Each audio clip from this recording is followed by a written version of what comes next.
si George, ang playwright ng TV dito po Batang Tondo, at gusto kong maalala ng mundo ang dula ko na kung minsang naglaro ka, sana di mo makalimutang masayang maging masaya lang nang wala kang ibang iniisip pa. Ang mga dapat mong isipin, pagtanda mo na isipin, ang bata ay marapat na maglaro. Kayo po. Every action or inaction you do or do not do, meron talaga siyang consequence kung hindi man ngayon sa darating na mahabang Kayo naman. Ako po, I think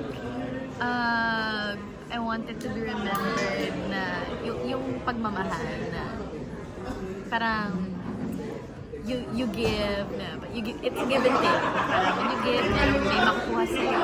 But at the end of the day, it's an experience na you should always give love, no matter what it takes.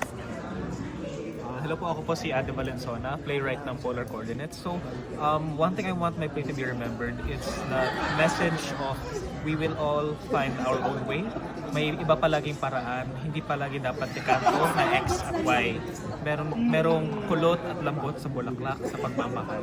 At meron tayong haharap na paraan na yung puso natin masaya. So, napansin ko sa plays nyo, no, meron kayong parang themes na akala nyo simple lang, pero when you look at it, it's very deep. So, how...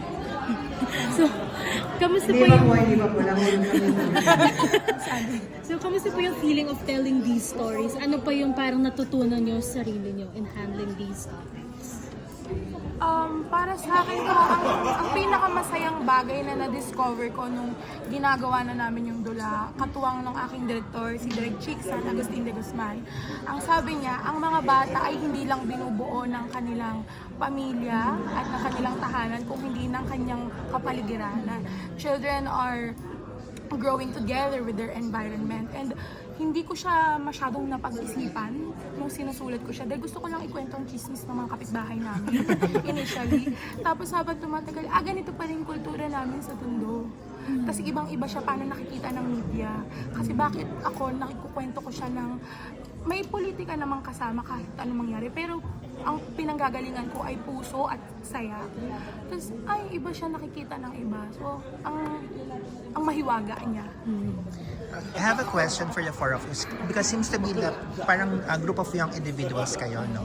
So ano yung nakikita nyo ngayon sa theater world? Bakit kayo, ito yung pinasok nyo ng mundo?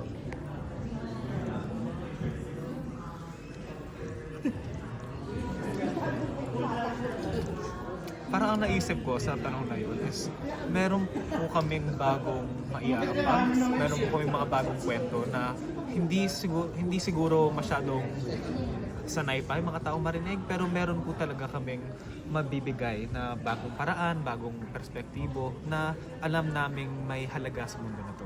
Siguro yun yung maganda sa set A, puro fresh bata talaga yung focus sa mga plays, tapos may parang welcoming a new generation na ito na po yung kwento namin, ito na po yung mga dinadala namin. So baka yung dalang hope na dinadala namin. About the others. Ako po ay graduate ng Bachelor of Arts in Theater Arts. So yun pa lang, ang laking tapang na. At i-pursue pa siya entirely after graduation. Isa pa siyang pagsubok. At sa tingin ko, ang advantage at ang may aambag ng bagong henerasyon na nagpo-focus sa sining ay patunayan na hindi porket arts or entertainment siya, wala kayong mapapala. Palagi, sirang plaka na walang pera sa sining. Walang pera sa sining kung hindi natin siya bibigyan ng pera. So, ayun po. Personally, since yung set nga namin is about kids, and ako as a virgin actor na first time ko masalang as an actor in the VLF, mas na-realize ko yung importance of theater artists in preserving memory and sharing memory, whether it's your childhood memories, historical memory. Kumbaga dito lang din mas na-frame, mas na-emphasize yung kahalagahan ng pagbabahagi ng iba't ibang kwento through the stage. And through these plays, through these stories, we remember And we are encouraged to remember para maipasa natin sa next generations and we learn something from it. Ako si Siglo, ang director ng Batakagang Alagaan, sinulat ni Lian Carlos Vela. May halaga ang mga kwento, may dala itong hiwaga. At siguro yun yung basbas ng teatro para sa ating lahat. Pagsamasamahin tayo, magkwentuhan tayo. At mula sa mga kwento na ito, makilala natin ang ating pagkakang. Siguro mag-grow pa bilang tao, bilang nasyon. Thank you so much.